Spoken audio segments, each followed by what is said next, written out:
திருவண்ணாமலை ஆலயத்திற்கு மிக முக்கியமான காலகட்டம்.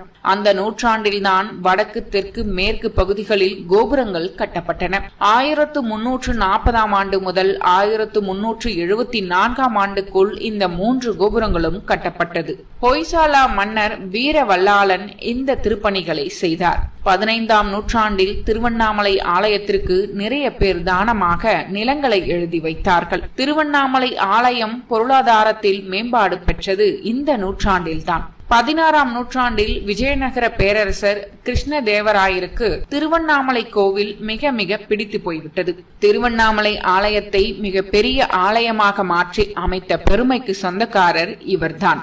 அவர் மற்ற மன்னர்கள் போல் ஏதோ 1-2 திருப்பணிகள் மட்டும் செய்யவில்லை. அந்த திருப்பணிகள் ஒவ்வொன்றும் இன்றும் திருவண்ணாமலையில் கிருஷ்ணதேவராயரை நினைவுபடுத்திக் கொண்டிருக்கிறது.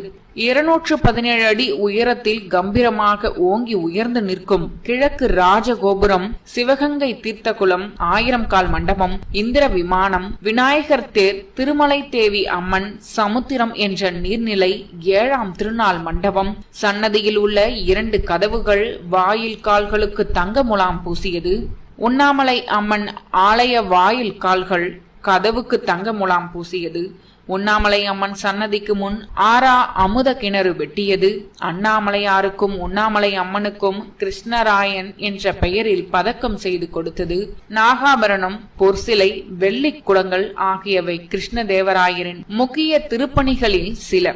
1529 கிருஷ்ணதேவராயரின் ஆட்சி நிறைவு பெற்றதை தொடர்ந்து தஞ்சை மன்னர் செவ்வப்ப நாயக்கர் கிழக்கு ராஜகோபுரத்தை 1590 கட்டி முடித்தார். இதற்கிடையே குறுநில மன்னர்களும் சிவனடியார்களும் சிறு சிறு கோபுரங்களை கட்டினார்கள். பேகோபுரம், அம்மணி அம்மாள் கோபுரம், திருமஞ்சன கோபுரம், வல்லால மகாராஜா கோபுரம் ஆகியவை அதில் குறிப்பிடத்தக்கவை. இன்று 9 கோபுரங்களுடன் திருவண்ணாமலை ஆலயம் அழகுற காட்சியளிக்கிறது.